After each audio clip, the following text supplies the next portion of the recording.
The landscape bed behind us here was put in about, I would say, 8 years ago. Here's a couple of early photos of this area, and if you've watched any of my other videos where I've highlighted other landscape beds on this property, this is pretty much how they all started.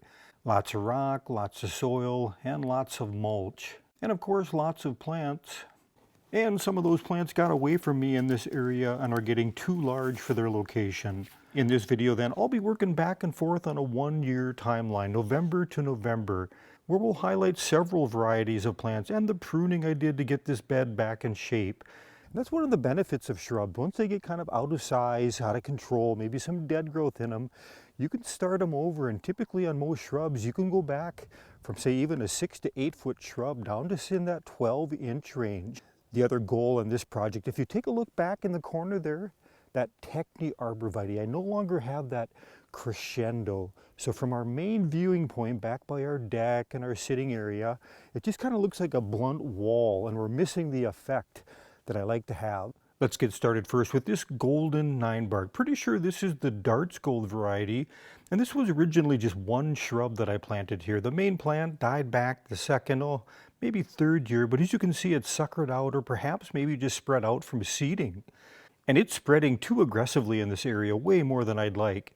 One of the other things that's going to happen now is this golden 9-bark, when it leaves out in the spring, it's going to have beautiful yellow foliage, probably more brilliant than has been in a while. That new growth, it'll just come out. And since we're doing a full rejuvenation here, we won't see any flowering next year on this 9-bark, as they do need a full year to set flower bud. Here's an example of how showy those flowers can be though on the summer wine 9-bark, a purple leaf variety. Those showy white flowers are just thick on those long arching branches. So most often I think 9-barks are grown just for their leaf colors, but as you can see, they can have equally showy spring flowers. Almost likely also now, once this flushes out, I'm not going to let it get quite as big. I'll probably do a mid-season shearing, keep it a little bit smaller. Okay, we've got our 9-bark completely cut back now, and you can see just how much it opened up this area. You can once again see our Techni arborvitae at the back of that bed. And here's how we're looking 6 months later into mid-June with that bright new golden yellow leaf color. By the way, all that dead growth that you see on that icy blue juniper in the front, that was a bit of a surprise in the spring. Turned out I had extensive girdling damage from voles or the field mice. I covered the whole process in a separate video, how we cleaned this up and added some different boulders, some different creative ideas to either hide or enhance part of the juniper. I think it turned out really nice. I'll put a link in the description box if you're interested in how we clean that mess up. And fast forward one more month, this is the size where I had planned on giving it a shearing mid-season to keep it a bit smaller, but it's a project I didn't get to. So here we are, 1 year later, in November again. I let the fall colors mostly finish up, and then I got after that pruning. I ended up cutting off about, I'd say about half this season's growth this time. I'll be doing annual pruning now, keeping the shrub at about, I suppose, that 3 to 4 foot level rather than the 5 to 6 feet it was before.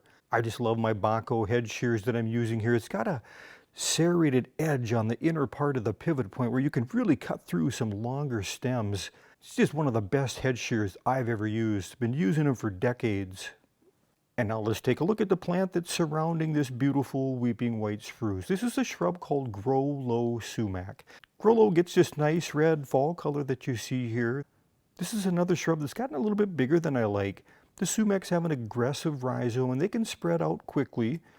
If you look closely, you can see just how much it's grown over its rock edging. Here's a look at it during the summer, nice foliage. And if you like sumac, I'll link on another video in that description box where we highlighted Grow Low as well as tiger highs and staghorn sumac. Grow Low has a smaller leaf than the other sumac, but it's a nice glossy leaf. It's also commonly called scented sumac due to it's a scent that it has when you rub up against it or pinch the leaves. I like the smell, but I know a lot of people who find it offensive. I'm going to give this a good haircut as well. We'll be taking off at least, about, I'm going to say half, maybe even 2/3. On something like this, I'm going to start with the Loppers to get some of the bigger stems, and then I'll switch over to the Hedge shears. It's always a little bit of a back and forth process when pruning. And then there'll be some handwork as well, like next to these boulders. It's going to be nice to open this area up again and see these rocks, this nice little accent wall. As you can see, we got the majority cleaned up here. With rejuvenation, you definitely want to wait until that plant is completely dormant, and I normally do it in March and April in our area, about 4 weeks before we break dormancy. But since we've had a nice prolonged fall and we're deep into November and had several hard freezes, some even below 20 degrees Fahrenheit, I felt safe doing this. It's 6 months later now, and our grow has leafed out and it's coming back nicely, but you can see just how much that grass has been killed off due to me letting it get too large in the past season. So I decided to go ahead and move the rock edging out a bit and give our sumac just a little bit more room to spread. This is one of the things I love about rock edging. Not only how it looks, but how quick you can just pop those old rocks out, dig a new trench, and create that new border. And since I happen to be in the process of top dressing all my mulch beds, I figured this would be the perfect time to take care of this task. I'll be staying on top of this more often now and giving it a light shearing at least once a year. At first glance, I thought, man, maybe I overshot on this and went out a little bit too far, but by the end of the season, come November, it had already reached to the edge again. All that in just one growing season. Next up is one of the smaller Spireas, double play gold Spirea. Now my normal routine on shorter Spirea varieties is I give them a light shearing in late fall or late winter, and that'll encourage fresh growth in the spring with some bright new leaf color and flowers. I do notice, as I was going through, just from experience, I can tell just by how the shear is bouncing off, there's quite a bit of dead in here. And you can hear that crack and crackle. A lot of times with the Spirea, rather than getting in there cutting, when you notice that it's that dead, it'll just break right off. You can kind of just manhandle it. A lot of those stems are just coming right off. So this guy, oh boy, yeah, look at that. By doing this, all the stems that are alive in there, they're not breaking. They're just bending. So this becomes a very quick way to go in and cut that back, and we'll take our fingers, they kind of come to shovel to go in there and take them out, and we'll just go up the new stems. Quite a bit of dieback in this one. I'm a little surprised. This is a really tough Spirea, but now that we've brought it back this far, we're going to get this thing to start over. And next we're going to go around to the back side on the other side of this bed and take a look at a blue muffin arrowwood viburnum. Now this was just a terrible decision on my part way back when I planted this too close to this Techni arborvitae.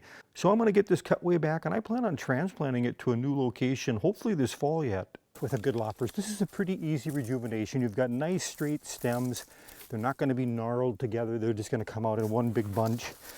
So we'll get this cut back. If we keep getting the nice weather, I'll probably get out here with a shovel. We'll see if we can uproot this, get it transplanted. Again, you got to be fully dormant to dig something like this out. Otherwise, we'll wait till March, April, before we break dormancy. See if we can give this thing a new home. Yeah, we got that arrowwood viburnum cut back just in time. You can see quite a bit more browning happening in there. Because of the shade, yeah, it was just unfortunate. Too big of a shrub there. I ran out of time last fall, and I did not get this viburnum dug out and put in its new location like I had hoped. So I decided to let it just play out for the rest of the season and wait for fall again to complete the transplanting. So when fall rolled around, I began the process, cutting it back again one more time before getting at it with the shovel. This root slayer shovel that I'm using makes all the difference in the world for projects like this. It just cuts through those roots easily. I don't know how I managed years ago without a shovel like this. I didn't have a space for a shrub this large in any of my other beds, so the blue muffin forced my hand. I'll get the hose laid out, establish where I'll be putting the edging next year. This is something that I always do. It helps me visualize the exact shape that I'm after in each bed that I create.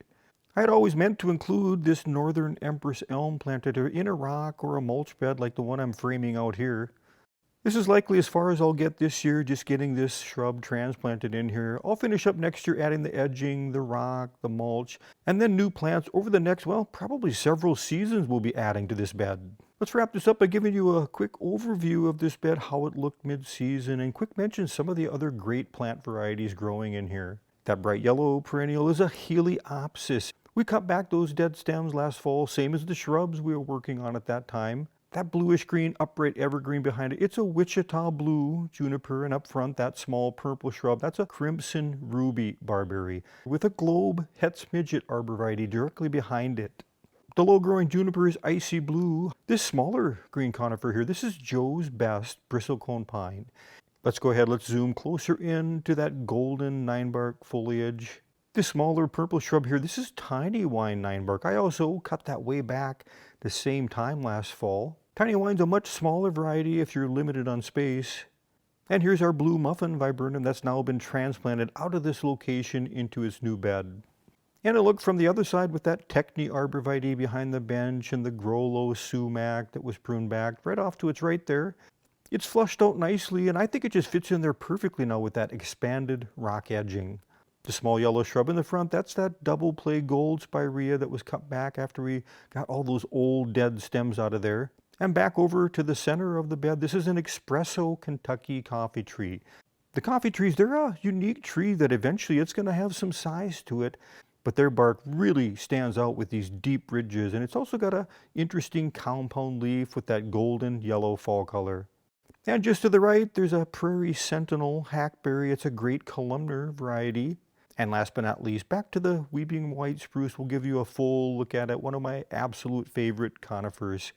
That's all I've got for now on this landscape bed. Fun to give you some different examples of how we tackle the problems that we have in our gardens. Thanks for stopping by Garden Hike. We'll see you again next video.